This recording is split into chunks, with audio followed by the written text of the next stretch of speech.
Oi gente, tudo bem com vocês? Sejam todos muito bem-vindos aqui ao resumão da Ambev. A Ambev soltou os resultados recentemente do terceiro trimestre de 2020, então vamos bater um papo aqui sobre o que mais me chamou a atenção, mas o objetivo desse vídeo aqui é ele ser mais simples, direto e prático, falando o que eu achei de positivo nos resultados, o que eu achei de negativo e o que eu acho que a gente tem que acompanhar como acionista daqui pra frente. Se é a sua primeira vez aqui no canal, seja muito bem-vindo. Meu nome é Fábio, eu sou analista de valores imobiliários. Se você tem interesse nesse tipo de conteúdo, clique aqui embaixo para se inscrever e clique no sininho para você ser notificado todas as vezes que eu postar vídeos novos. Quem me acompanha aqui no canal há mais tempo sabe que a Ambev é, além de ser uma das principais empresas da minha carteira hoje aqui no Brasil, de ações, é uma empresa que eu invisto praticamente desde quando eu comecei a investir na bolsa lá em 2008. Na época, as ações da Ambev elas eram negociadas com o código AMBV e na época a gente tinha ações ordinárias e preferenciais, e alguns anos posteriormente, ali 2012, 2013, a gente teve a conversão das ações ordinárias e preferenciais, a AMBV3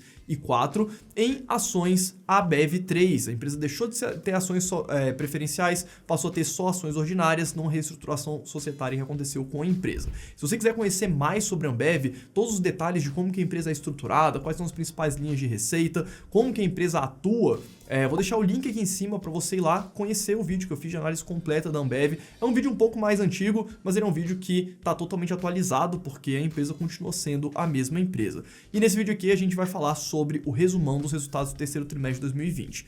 Bom, o primeiro ponto que me chamou bastante a atenção foi uma recuperação bastante expressiva do principal segmento da empresa, que é o segmento de cervejas aqui no Brasil. Cervejas Brasil atualmente representa aproximadamente 43% de todo o resultado operacional da Ambev. A Ambev também fabrica e distribui marcas licenciadas de bebidas não alcoólicas como Pepsi, Gatorade, marcas proprietárias como Fusion de energético, entre outras de bebidas não alcoólicas aqui exclusivo no Brasil, representando 6,3% de todo o seu resultado operacional. Ou seja, se a gente olhar para Brasil representa 49,8% de todo o resultado operacional da Ambev, e é nisso que a gente vai focar nesse vídeo de resumão. Lembrando que a Ambev também opera em outros países da América Central e Caribe, como por exemplo República Dominicana, Guatemala, Panamá, que representam 17,8% do resultado operacional da empresa. Na América do Sul, excluindo o Brasil, a gente tem a empresa atuando praticamente no Chile, Argentina e na Bolívia, que é a parte de América Latina Sul,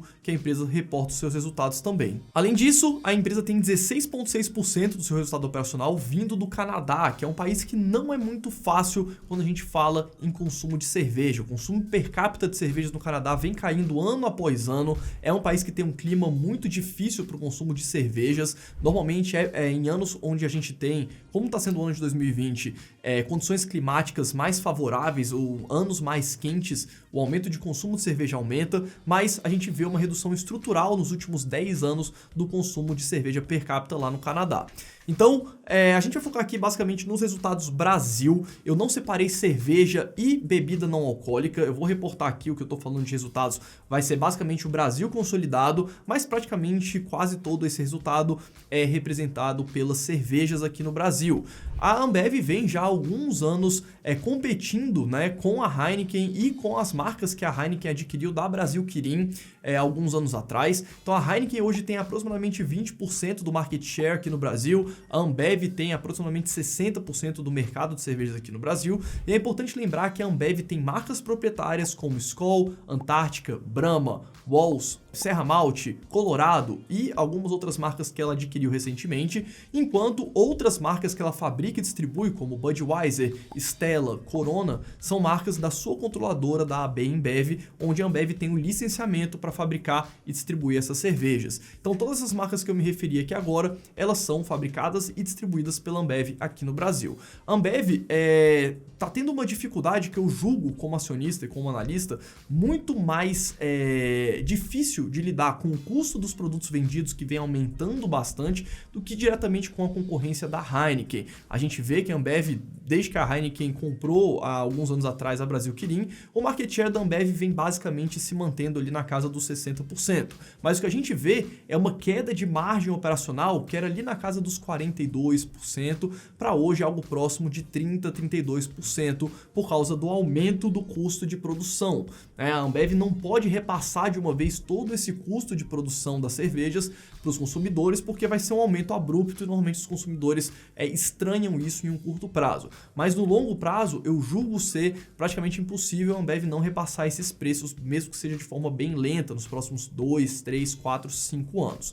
Quando a gente fala em investir em ações aqui no canal, a gente está falando para investir para o longo prazo, para ficar sempre sendo sócio da empresa, enquanto ela continuar uma boa fonte geradora de valor para os acionistas, como eu julgo ainda ser a Ambev.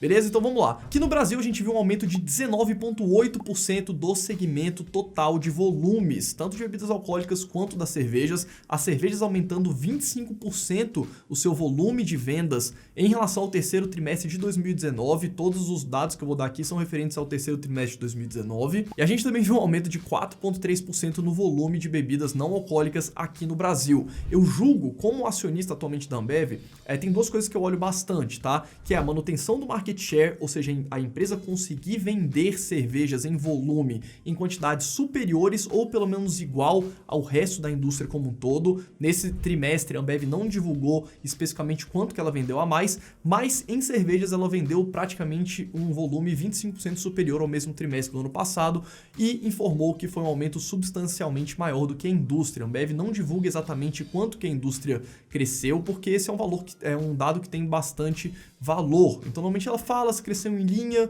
superior ou de forma inferior à indústria como geral, como foi o caso agora. Lembrando que no terceiro trimestre de 2020 a gente ainda está com vários bars, restaurantes e pontos de venda fechados. A boa parte do volume de vendas atualmente vem do que a gente chama de off-trade, que é a venda da Ambev para supermercados, mercados, lojas de conveniência, etc. Não é aquele canal onde o consumidor consome diretamente o produto. E como acionista da Ambev, eu quero ver ela continuando tendo esse grande market share que ela tem. Só com esse market share elevado, a empresa consegue ter a maior vantagem competitiva de longo prazo, que é o ganho de escala. A Ambev tem um ganho de escala muito forte e por ter uma grande fatia de mercado, a Ambev possui um certo poder de barganha com os seus fornecedores, conforme a gente vai ver mais aqui no final do vídeo.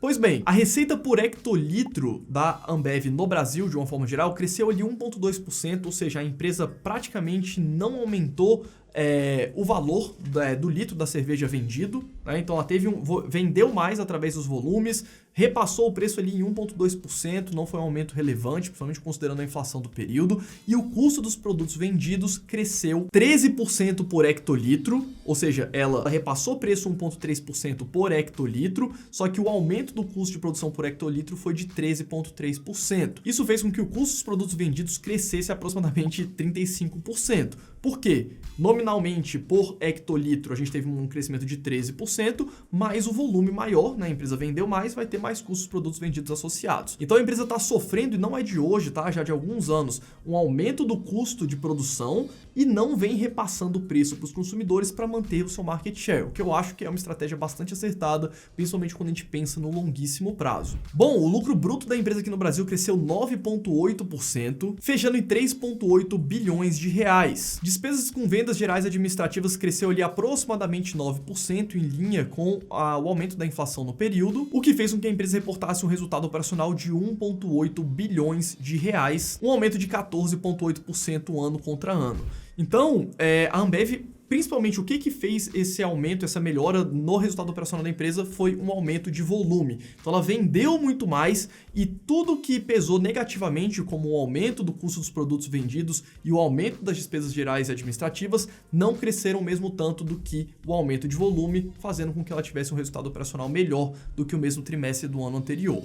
Bom, quando a gente olha o resultado consolidado da Ambev, com todos os países de todos os continentes que ela atua, a gente viu uma dinâmica razoavelmente parecida. A gente viu um aumento de volume geral de 12,2%, um repasse de receita por hectolitro de 16,2%, o que gerou um aumento de receita consolidado de 30% da empresa no período.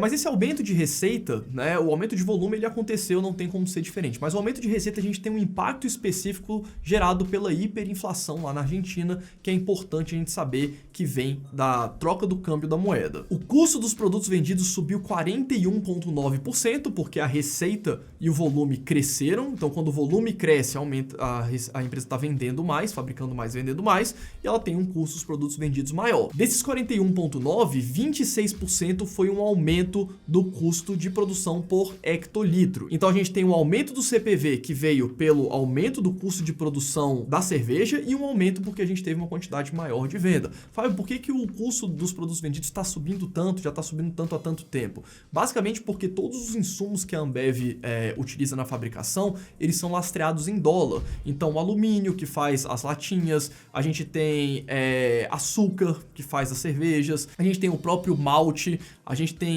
o milho, a gente tem todos os insumos que são utilizados ali para produzir a cerveja, são commodities, essas commodities são negociadas em dólar e o dólar sofreu um aumento bastante expressivo nos últimos anos.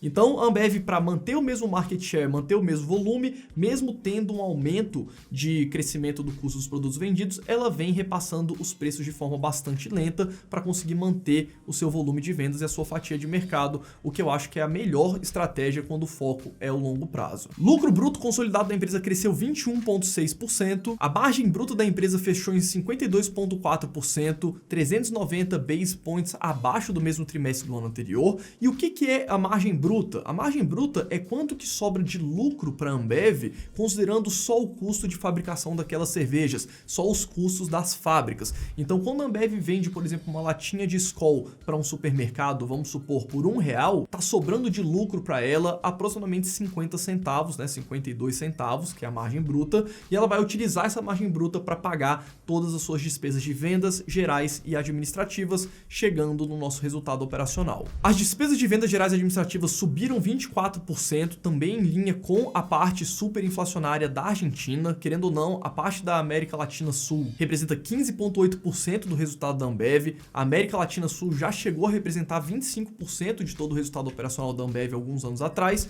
e vem reduzindo bastante, principalmente por todos os problemas que a Argentina está passando. E para fechar, a empresa terminou com um EBITDA de 5 bilhões e 73 milhões, conforme a gente falou no começo do vídeo, que representou um crescimento de 15% trimestre contra trimestre. Um ponto que me chamou bastante atenção foi no fluxo de caixa operacional da empresa. A Ambev representou uma geração de caixa operacional de 6,8 bilhões de reais contra 4,2 bi no mesmo trimestre do ano anterior. Foi um crescimento de praticamente 50% na geração de caixa operacional, que veio principalmente pela redução dos estoques, ou seja, a Ambev foi vendendo estoque e segurando um pouco o pagamento dos fornecedores, ou pelo menos renegociando o pagamento com os fornecedores durante esse período, que reflete bastante o poder e as vantagens de demanda que a Ambev tem com os seus fornecedores. Então, no trimestre, a gente teve uma redução das contas a receber, ou seja, ela recebeu o pagamento de vários clientes, ela reduziu os estoques, ela não conseguiu repor os estoques, principalmente porque provavelmente ela está retomando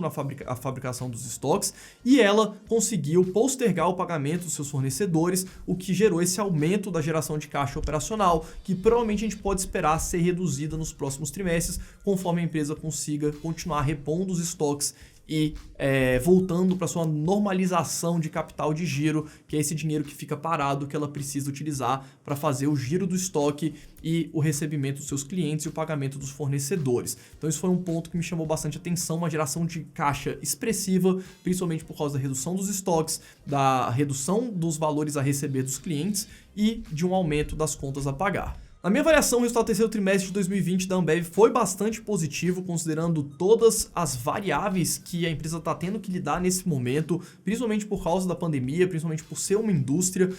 A gente vê uma pressão muito forte inflacionária nos produtos da Ambev, principalmente por causa do aumento do dólar. Então, na minha avaliação, eu prefiro que a empresa tenha uma perda de resultado líquido, de resultado operacional, se precisar, para manter o seu market share. Como acionista da Ambev, daqui para frente, o que eu quero acompanhar é a manutenção dos volumes e possivelmente o crescimento dos volumes de venda, um repasse lento e gradual do preço por hectolitro, também não dá para a empresa ficar só aumentando o seu custo de produção e não repassando isso para os seus consumidores, mas eu acredito que existe esse delay, né? A gente vai ter um aumento do CPV, uma compressão de margem, né? Vamos supor que a empresa venda a cerveja aqui e o custo do produto esteja aqui. O que a gente está vendo nos últimos anos é isso daqui, ela segurando o preço de venda da cerveja e o custo subindo e a margem reduzindo. Ao longo dos próximos anos, o esperado como acionista é que ela volte a repassar pelo menos uma parte do preço para ela voltar a ter a margem operacional que ela tinha em 2017, 2018, ali na casa dos 40%, 42%, e hoje a gente vê uma margem operacional de 32% por causa dessa redução. Então daqui para frente é acompanhar se a empresa está continuando mantendo seu market share, crescendo o volume e repassando de forma lenta ou gradual. Mas quando eu falo acompanhar, isso é para os próximos 1, 2, 3 anos, não é no próximo trimestre, provavelmente a gente deve ver uma dinâmica ainda bastante parecida. Beleza? Então, pelo vídeo de hoje é isso, espero que vocês tenham gostado. Se você quiser aprender mais sobre o Buy and Hold, eu vou deixar aqui embaixo o link da descrição para você fazer o download dos nossos vários e-books gratuitos que a gente tem sobre investimentos em bolsa de valores. Então fica aqui o meu convite, um conteúdo bem legal, tem várias aulas dentro do e-book, é um conteúdo que não tem nenhum custo e eu tenho certeza que vai te ajudar bastante, beleza? Se você gostou desse vídeo, deixa o seu like, compartilhe com quem você acha que tem interesse e me segue lá no Instagram, eu posto conteúdos diários por lá, @fabio.holder, e a gente se vê no próximo vídeo.